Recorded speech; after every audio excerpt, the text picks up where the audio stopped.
everybody. My name is Jordan Friday, aka King Friday, and I am here on the Bright Side of Innovation podcast episode with LG. I'm here with Michael Ha, an expert from LG. He's the senior national manager for LG, specifically in high brightness. Today, we're going to be talking a lot about high brightness displays. They're everywhere. You see them every day. Sometimes you might not even remember that they actually exist as an entirely separate type of technology compared to a typical LCD or DV LED. These are specific panels that are designed for outdoor displays that need to be able to combat the sun, but then also situations indoors where you really need that extra punch. You need 24/7 uptime potentially. We're going to learn all about that on this show today. So Michael, welcome to the show. Good afternoon. Thank you so much for this opportunity to come and talk to you guys about the high bright products that LG has to carry for outdoor and also indoor. So I do really thank you, Jordan, for having me on as your guest today. Awesome. Yeah, no, it's going to be a really fun conversation. Like I said, a lot of people I feel like they see high bright all the time, but might not necessarily realize that they're not just normal TVs put in enclosures. They're a lot more than that. So I actually want to talk about that. Why is visibility one of the biggest things for going into 2026? Why is visibility one of the biggest points that the retailers, resellers, pretty much everybody should be thinking about when it comes to high bright displays? Yeah, absolutely. I mean, that's a great question to kind of lead into why high bright, right? So a lot of the retailers, restaurants, casual restaurants, when they're really trying to capture the attention of the street traffic, especially in areas that are more rural and urban, of where they're walking by a specific retailer, you really need video and also type of motion to capture the eye, because if it's static, people will walk right past it. So when you have video that is visible with vibrant colors, people are going to look at that. So having a high bright display in your window or outside in your drive-through, it really makes a big difference for that retailer to, once again, capture the attention of your customers that you're really trying to draw into your business. Absolutely. Yeah. And I think we've talked about this previously, that there are a lot of options and potentially cool new frontiers to be able to integrate high bright that people might not have seen. I think typically you see a lot in QSR, menu boards is probably the first place that you're going to see a high bright display, placed. But there are a lot of other new opportunities that are coming, emerging technologies that might not have been able to be done 5 years ago. Now we technically have the technology to be able to do it now, wouldn't you say? Yeah, absolutely. Especially in the real estate market.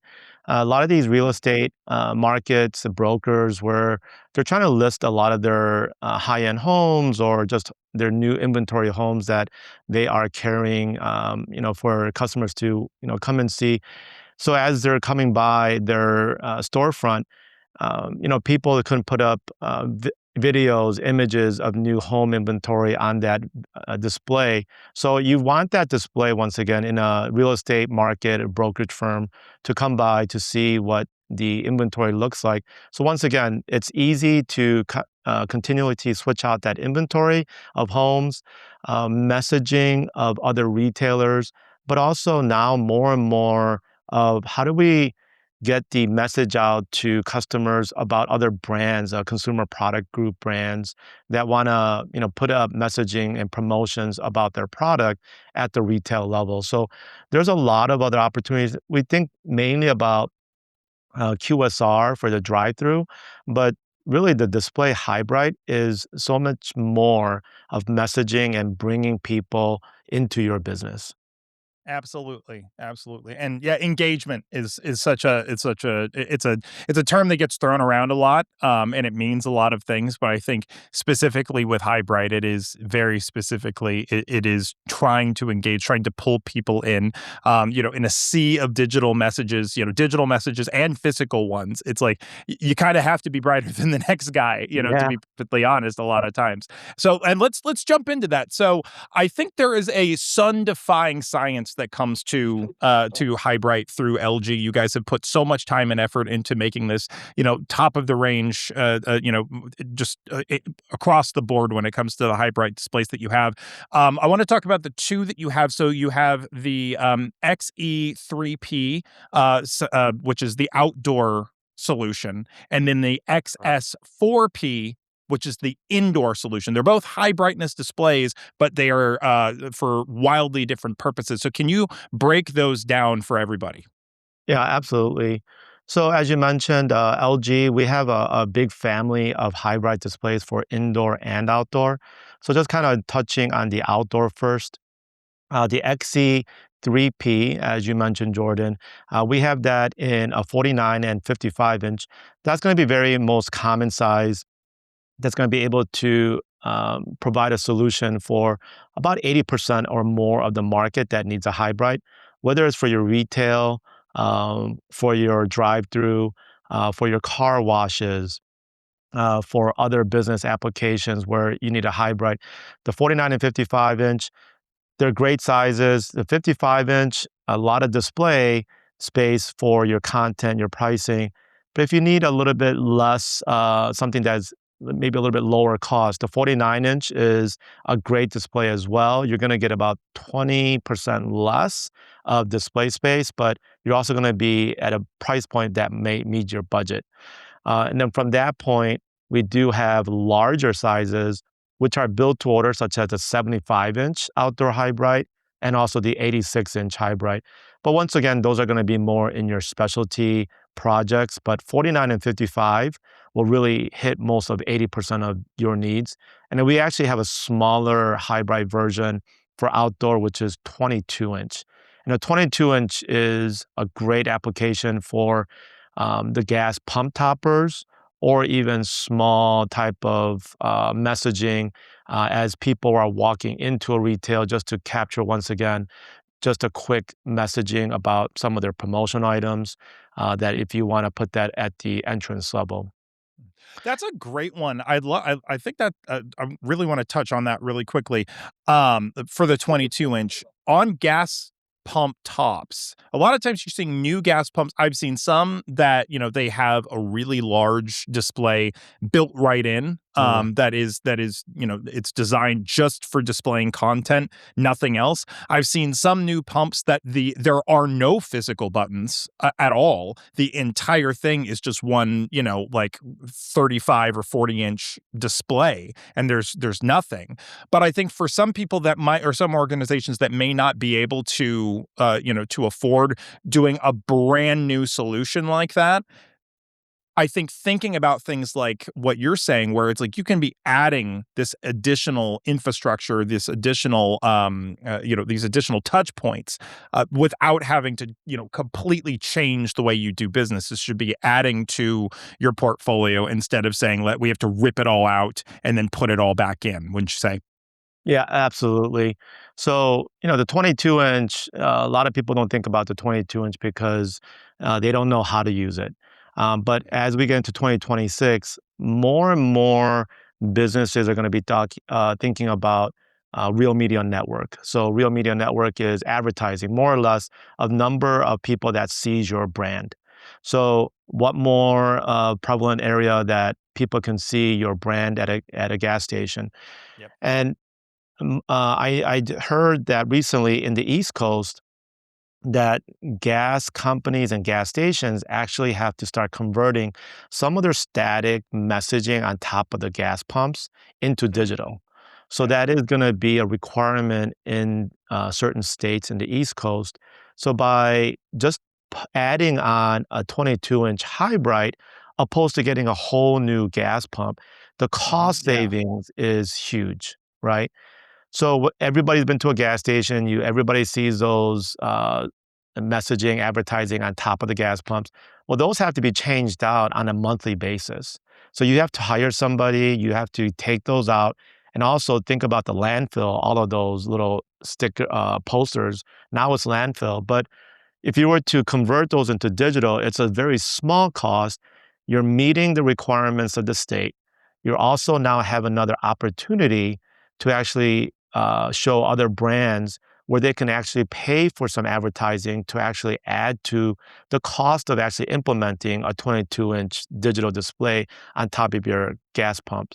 So there's so many other use cases for 22-inch, 49, and 55, but we're just actually really on the cusp of looking at hybrid for retail and outdoor digital signage. Absolutely. And I actually want to touch on one thing we briefly talked about in not having to completely replace your existing infrastructure.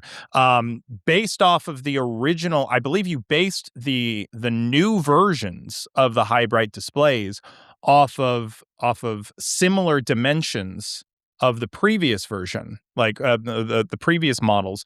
And can you talk a little bit about the value of basing the overall DIMMs, in spirit of not having to rip out all your infrastructure?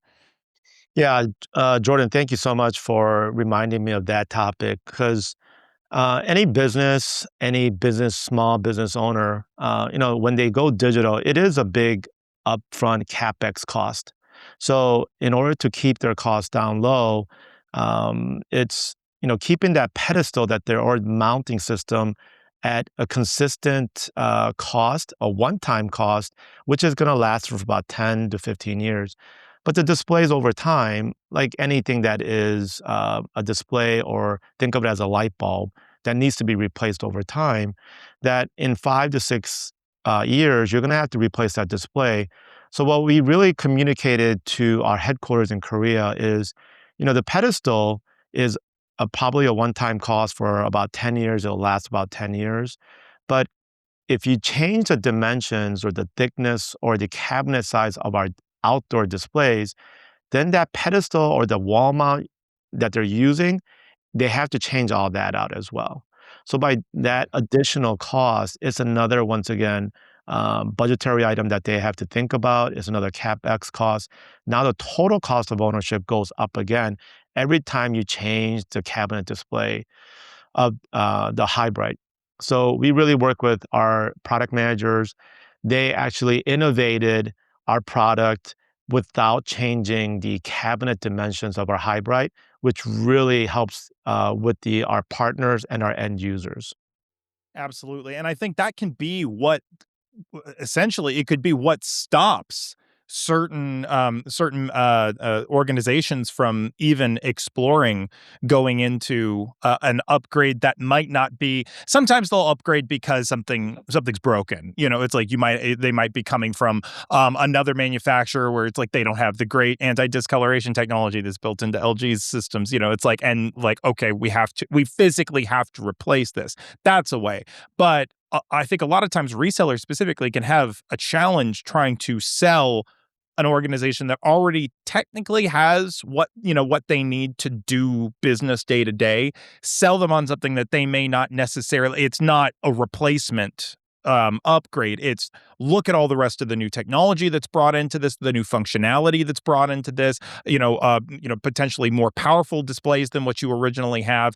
That might not be enough when you say it's not just the display that you're changing. Now like you said, you're also changing the pedestal as well, and this might not be for just one location. This could be across potentially, the scores or hundreds or even thousands of locations that would all need to be brought up to this new standard. And you've now just, like you said, potentially 2 or 3x the cost of having to just install the displays in the enclosures, which I think is really cool.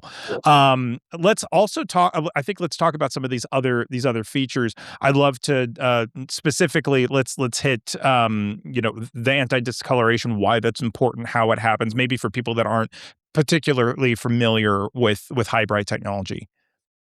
Yeah. So what really sets really sets apart our technology and our competitors' technology is a few things. Is first of all, the power consumption that our hybrid actually uses is much lower than a lot of our competitors' hybrid product out there.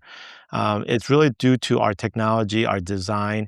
by utilizing certain designs that uses less energy to cool the actual hybrid product. So we're using about 30% less energy. So that's directly operational costs savings to the end user, to the franchisees, or any retailer that's looking at hybrid from a number of units to implement across their business. So once again, power consumption is lower. The other great feature is that our product, we all have seen this where, in certain areas there's vandalism or just simply a car driving through the drive-through. Maybe it's a bigger truck. The side mirror happens to swipe by, it cracks the drive-through display. What we can do with our hybrid display is actually remove that protective glass and put in a brand new protective glass in the field. Hmm. So by doing that, you're only spending maybe about a fourth of the cost of a brand new hybrid display, Mhm. opposed to our competitors. You have to buy the whole entire unit, which is several thousands of dollars, and you're once again have to replace that whole entire unit. We just have to replace that protective glass. It's a removable glass. We put a brand new removable glass on there in the field. And then finally, the anti-discoloration you have mentioned, Jordan. The hybrid displays over time, because of the UV rays that is so powerful, it's going to cause some discoloration. And I'm sure everybody has seen it. In certain cases where that display runs hot, you might see some yellowing or some black spots. Well, the new technology that LG has implemented is a new film that goes over the protective glass, which really mitigates that UV ray. And also the new LCM panel is a new panel that helps with the heat buildup and also black spots. So those are the two main differences that we've actually implemented for our hybrid product. So it's going to tell over time how those new innovative features are going to perform in the field. I love the fact that LG has sort of thought of all of those things and sort of made this a people-proof and weather-proof Yeah. display. And you guys have seemed to have thought of everything like that. So I think that's fantastic. And then those are all selling points of this line. I think that everybody that is thinking about hybrid, either selling or purchasing it themselves, should really think about. Um, as we move into the next segment, I'd love to talk a little bit about sort of the applications, some of the applications that you've seen, or the ways that you Oh, think people should be thinking about hybrid, specifically the difference between window facing and full outdoor. Because there are, like we've said before, there is a difference, but not just in where it's placed, but what the signage is actually doing, what it's displaying day to day. So can you talk a little bit about that? yeah. So some of the businesses that, like in New York or California, like San Francisco, LA area, where there's a lot of walking street traffic, I've seen some just regular consumer type of TVs put up against the window in the daytime, and you're not going to see any of that content. Yeah. At nighttime, you're going to see it nice and bright, right? Because you don't need all that brightness. But in the daytime, where you're going to have a lot of people walking, people that are, going to lunch, breakfast, whatnot, as they're going to work, you really want to capture that business on the street traffic. But if you're not showing anything, it actually does a disservice. It's even worse than just not putting it up, or just put up a static sign up on your window. But trying to show something that in the daytime with like 500 nits, it's just not going to cut through that sunlight and that brightness. So the business is actually really doing a disservice to themselves. Our hybrid product for window facing, because it has to cut through that sunlight and also that glare of that Yep. glass that it sits behind it, Exactly. our brightness is 4,000 nits. So with that 4,000 nit brightness, you're going to get a nice visible, clear image with good color and contrast in the daytime. And at nighttime, you don't need all that, obviously. So it ramps all the way down because it does have an auto sensor. It probably ramps down to about 600 nits. Once again, cost savings, and also the longevity of that product. But in the daytime, when it does get bright, it ramps right back up because you need all that brightness. So that's our window-facing high bright for indoor. And the indoor you cannot use on the outdoor because of the way it's sealed, because of the way the components are meant for indoor opposed to the outdoor. And then jumping to the outdoor, just like the indoor, it's a 4,000 nit. Our outdoor product is also 4,000 nits because you need that brightness going through a drive-through when you have direct sunlight hitting on that menu board. If it's anything less than 25 to 300 or 3,000 nits, you're not going to be able to see those menu items. You're not going to be able to see the pricing. So Mhm. you need that brightness. And even our outdoor, once again, has an auto sensor, so it dims way down. Some of the other applications that some of these QSRs are using the high bright is they're not just using it for a menu board and just putting up promotional items. When you have a great location for your QSR and you have a 1 by 3 digital menu board, if you don't have business coming through that, what our reseller partners and CMS partners have done is they've actually turned that 1 by 3 menu board into a giant billboard. So by doing that is you're bringing people in from the street side, once again, talking about your food item, a fun logo that takes over the whole 1 by 3 menu board to Mhm. once again capture the people like on a sunny, hot summer day. Maybe you run a promotion of, a cold drink, 99 cents off or whatever it is, trying to bring that customer in. Once they come through the drive-through, then it goes to your digital menu board. But also, I had talked about how are people using digital menu boards into other methods and other ways of raising more sales for that particular business.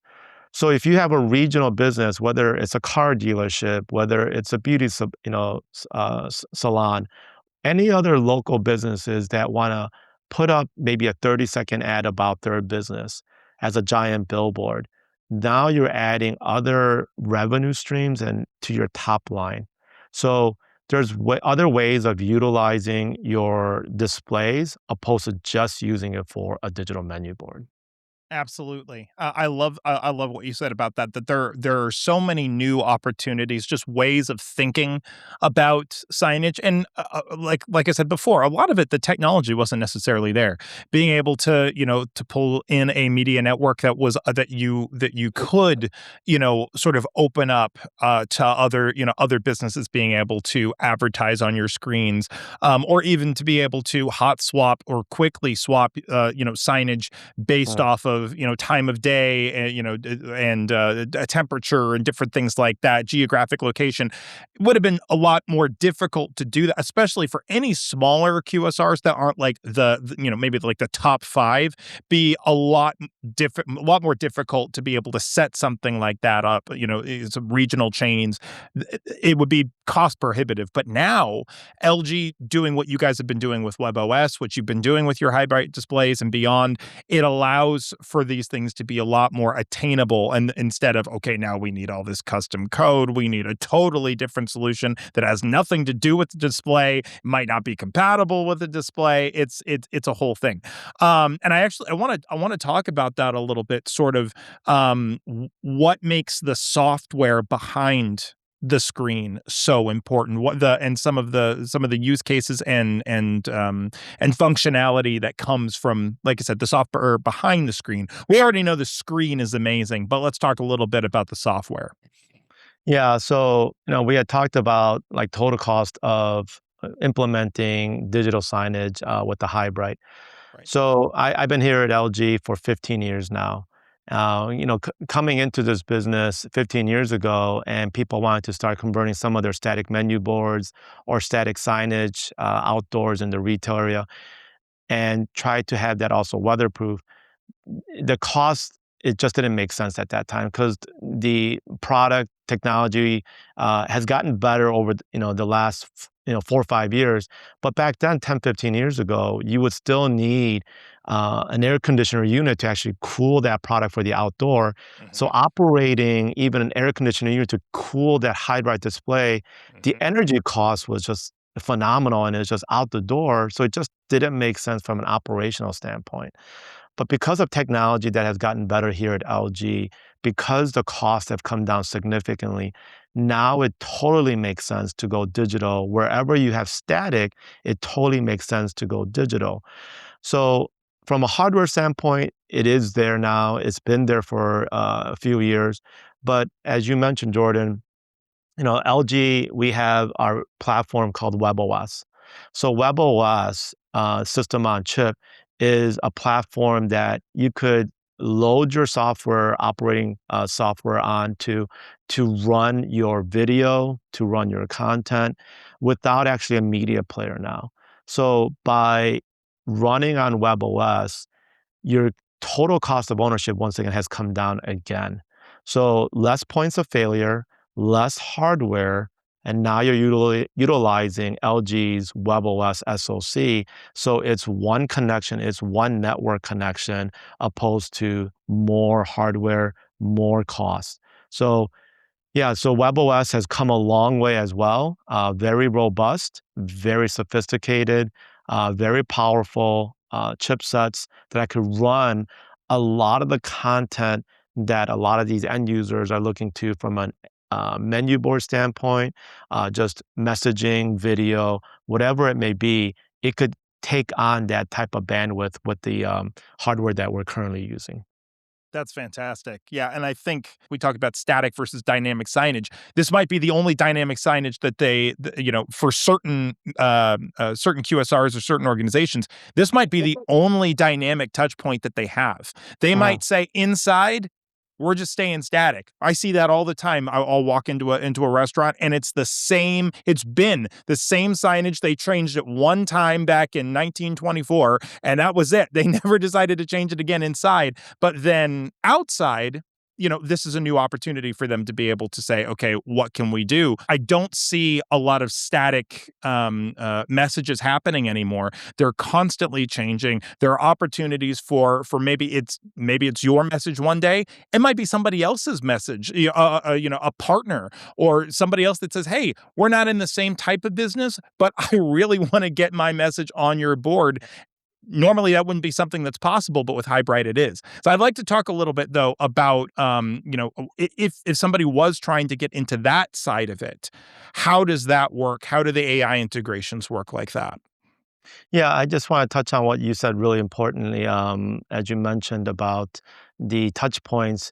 If you think about how people are currently dining, still QSR, quick service restaurants, are going to probably make up more than 67% of the business. The high-end dining, yeah, you're not going to maybe have digital signage in the high-end dining because you want people to come in. They're going to come in, they're going to sit down at the high-end dining. But 60, 70% of people still eating, going out to eat is through the quick service restaurants. And more than 70% of the people that are going to QSRs are going through the drive-through. So that's going to be really your only touch point when in creating that great customer experience with digital high bright signage is going to be really your only touch point you're going to maybe have because they're not coming into the dining. They're going to go through the drive-through. More than 70% are going through drive-through. Um, so once the high bright, if you don't have high bright now, you're pretty much kind of left behind in the industry. You mentioned the top five QSRs pretty much have gone all digital. So in that sense, I just wanted to put that plug in. And then AI. So we hear about AI more and more. AI is going to be utilized in the QSR market for the customer experience. It's going to be more personalized to each customer that comes through that drive-through. And Mhm. even in the digital space inside the dining area where people are walking in, ordering on the kiosks, or even looking at a digital menu board, when I walk in, it's going to say, hello, Michael, welcome back. Or Jordan, when you go through a drive-through, it's going to say, Jordan, welcome back. So good to see you. These are the items that you ordered last time. Would you like to order the same? So speed of service, accuracy, and customization is how companies are you going to use AI, and that's only possible with the digital display. You can't do that obviously with static. So you're gonna need digital. So AI is, the buzzword for the last 2 years, but we're just on the beginning how restaurants are going to use AI to customize it and give and deliver that great customer experience for each customer that walks in or drives through their business. Absolutely. I remember when the first displays came out. I mean, oh no, this is a slight tangent, but when the first kiosks, ordering kiosks came out, I remember they had to bribe for some of the largest, QSRs that were doing it, had to bribe customers to use them because they were terrified of them. They would, I remember, it's like two free X items if you just order off the kiosk. That used to be the mentality, but it's like, but now if you can get so much more value out of being able to say, hey, it already knows my order because it recognizes X about me.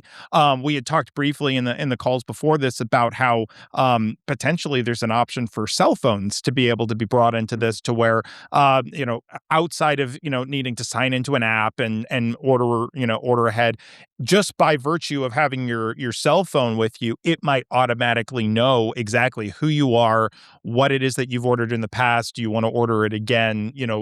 Potential promotions specifically designed for you, to where you don't have to. You may not have to do an order ahead or things like that, which is really cool. I'd love to hear more thoughts about that. Yeah, as you mentioned, everybody has a cell phone. Everybody, that's pretty much everything's on there, right? Everything from payments to your information.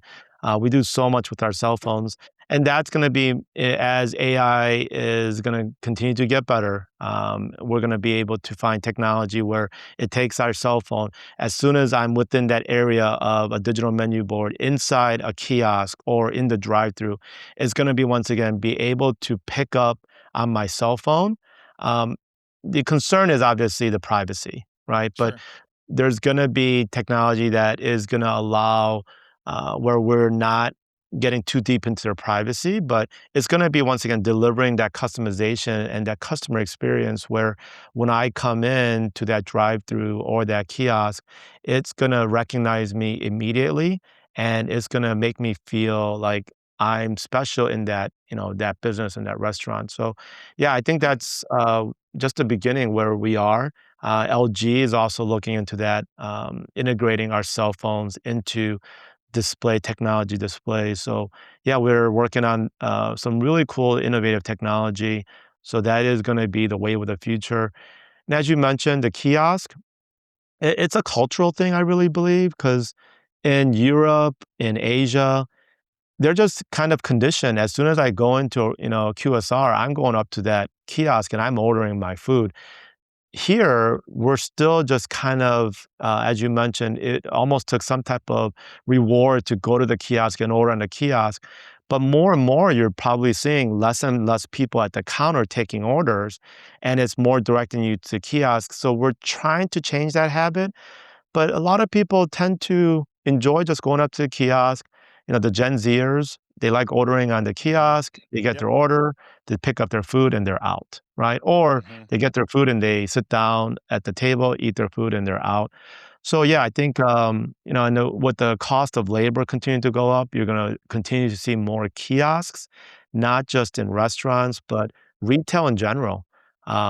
Retail all across, whether it's merchandising, groceries, wherever there used to be a cashier, is going to probably be kiosks.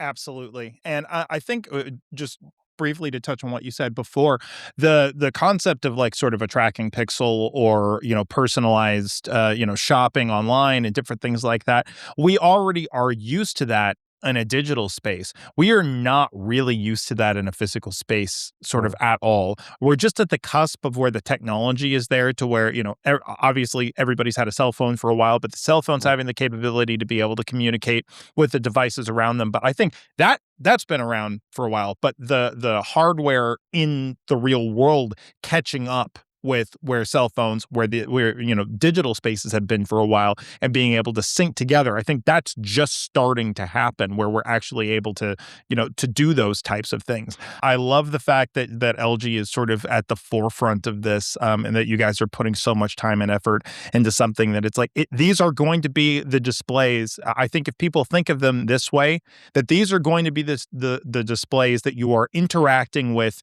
the most outside of your own as soon as you walk out your door. Like these are the displays. I mean, you might be able to make the argument that it's like, digital billboards, gigantic ones, but these are Yep. digital billboards. Think of them that way. Yep. They're especially the ones that like we were talking about, the indoor ones. That's what these are. That's the functionality of these, is that they're digital billboards that you have control over. They're inside, and you can put your messaging or other people's messaging, on those as well. So I want to shift into our final one here. So we've got a couple of questions for you that are just sort of rapid fire. So I'd love to know. So what's one piece of technology that you yourself, outside of your cell phone, what's one piece of technology that you personally can't live without? Oh, that's a really good question. So one piece of technology that I cannot live without, I would say my headphones. Hmm. Headphones, I travel quite a bit, so that the headphones that I use, just easy to connect to my cell phone for music. But also my tablet, right? Hmm. A constant communication. It's amazing how technology has where it's come to nowadays. Our tablets and our cell phones are more powerful than computers like 15, 20 years ago, right? And Hmm. it's in the palm of our hands. So yeah, those are the technologies that I kind of lean on an everyday basis. Um, yeah. That's awesome. Yeah, no, I was thinking, is there something else I would say? Yeah, I just recently lost my headphones or my wireless headphones on a business trip, and I told my wife, I was like, they were expensive. I know. I got to buy the exact same ones. I'm very Yeah. sorry. I cannot live without the headphones. I'm sorry. Yeah. So yeah, I totally agree with you on that one. Um, so where's the most surprising place that you've seen an LG screen that you can remember? So some of the really cool applications that LG we can do is actually we can bend our OLED displays. So OLED can be bent. I've seen it in the ceiling where ceiling applications where they make a wave, and you are Mm. immersed in the room. Or I've seen it where you're walking through a tunnel, and the whole tunnel is all LG OLED displays. So that that immersive experience of whether you're walking through under the sea or walking through a canyon, it feels like you're actually there. Mhm. It That's is amazing. amazing what LG has done from a display standpoint. Yeah, like I said, the coolest application I've seen is actually in the ceiling. It's a wave, Mm. and the type of application, the content that they're actually playing was pretty mind blowing. That's Yeah, incredible. That's incredible. I would love to see that one day. That sounds yeah. amazing.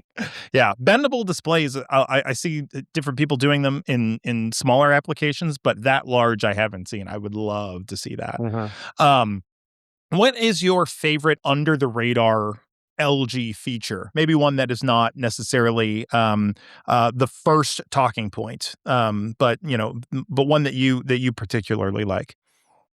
Uh, doesn't matter if it's indoor or outdoor? Nope. Mm-mm. Okay. Um, so we always pride ourselves on the technology of IPS. So IPS in-plane switching, that's what was really set apart LG with all of our competitors. And if you think about IPS, I think most people would not know what IPS is. But when we talk to gamers, we talk to people in the broadcast, we talk to people in the marketing. When they look at the content that is actually shown on IPS, they are just mind blown of the color accuracy, the contrast, the sharpness, and that is all due to IPS. So that is what we really pride ourselves on from an LG technology standpoint, and that's just not from our commercial division, but that is overall in the consumer side as well. If you look at OLED display, if you go into any retailer and you look at the OLED compared to a lot of these other consumer TVs, it is night and day as to how vibrant and sharp our OLED TVs are opposed to the competitor. And by hands down, there's a reason why broadcasters use OLED when they're making film or when they're making any type of advertisement, is because OLED gives the true color accuracy, content, and sharpness. Hmm. And true as Yeah. blacks too. With Yes. absolutely, yeah, Exactly. guaranteed, Yep. guaranteed. I Yeah. 100% agree with that. Yeah. And that's really Um, important with the whole gamers, right? Oh yeah, yeah. Well, and speed. Yeah. I mean, I haven't played games at the level that I used to for a very long time. But it's like, Yeah. but I just recently picked up one of my old ones with my friends, and it's a pretty fast paced game. And I was just like, yeah, this is specifically for the rig that I've got at home now. It's like, yeah, I would love one of those LG OLEDs. So if you want Yeah. one of those to fall off the truck at any point, please let me know. Next question is, can you use one word to describe LG's approach to digital signage? Um, delivering complete total one word, I'm sorry. Uh, I thought one sentence, No. right? Yeah. I wanna hear that Um, sentence though, but I'm just yeah. curious if you could sum it all up. Um, innovation. Yeah. Innovation is, we use that word innovation very loosely and very broadly, but as I mentioned, I've been here at LG for 15 years, and Mhm. what I have seen when we were in the whole CRT business, then to the plasma business, and then to the LCD and LED, and now OLED. It is amazing how within that 15 years, display technology has changed. Mhm. And LG is always at the forefront of always innovating, taking the chance, taking the risk of delivering better solutions, but also making people's lives better, right? And that's been our CEO's kind of core value of how do we deliver solutions that makes people's lives better, right? From a standpoint of consumer, but now also we kind of adopted that to commercial is how do we deliver innovative solutions that solve for the end user's problems, Mhm. right? So in that sense, innovation, we're always listening to our customers and understanding what is their issue, how does LG deliver an innovative solution that resolves their issue. So innovation. I love that. No, and I think that's I mean, I've been to the business innovation centers. I've been Mhm. and it that is exactly it lives up to its namesake. That it's like when you walk in and you see how many innovative products there are that span such a wide range from like we've been talking about QSR, but to education, healthcare, even charging stations. It's and robots all over the Yeah. place. There's kind of nothing that LG doesn't touch in the way of technology. It's fantastic. It really is. My final question that I have for you is, what is your best advice for a business that is sort of starting their digital signage journey? What is your best advice if you could sum it up in just a few words? What would be your best advice for somebody starting that? Yeah. So, when I talk to people maybe that are not maybe as knowledgeable on the digital signage or how to go about it, it's like, okay, I see this and I want that, but they don't know where to start. So Hmm. the best advice is, work with, Almo is one of our distribution partners. Work with Almo, work with your reseller, work with your CMS to understand the platform. Because content is king, plus the display that they're actually going to be utilizing. So um, get together with Almo, get Mhm. together with a good CMS partner that's going to deliver a total solution that you're looking for. Because not all digital signage fits all, right? It's should be customized for that specific end user, that business, because everybody's going to have different applications. Everybody's going to have different usages, what they're trying to communicate to their Right. customers. So, yeah, I mean, it really starts from there. But LG, as I mentioned earlier, we're innovative. We're always listening to our customers and our partners to understand what is it that you're trying to solve for, and we want to customize something. And I guarantee you, 99% of the time, we're going to have a display solution, whether it's our DV-LED, whether it's our outdoor high bright product, indoor high bright product, or indoor displays, our small format, whatever it is, we're going to have the solution that fits your need. Absolutely. And I love what you said about Almo Pro AV now sells the enclosures for the outdoor high bright product as well.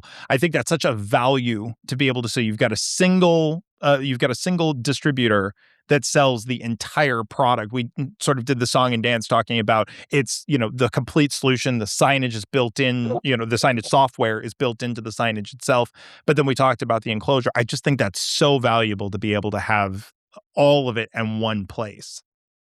Yes, I totally agree. As you mentioned, Almo Pro AV is now also carrying a lot of the enclosures, the 1x1, 1x3 for our 49-inch and 55-inch for the drive-through.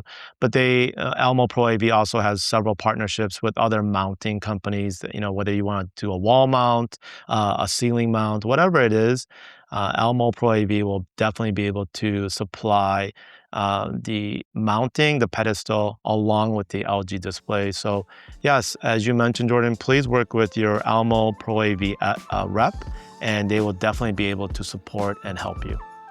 Absolutely. Couldn't have said it better myself. Well, Michael, thank you so much for taking the time. It's been a blast. My name is Jordan, aka King Friday. I'll catch you on the next one.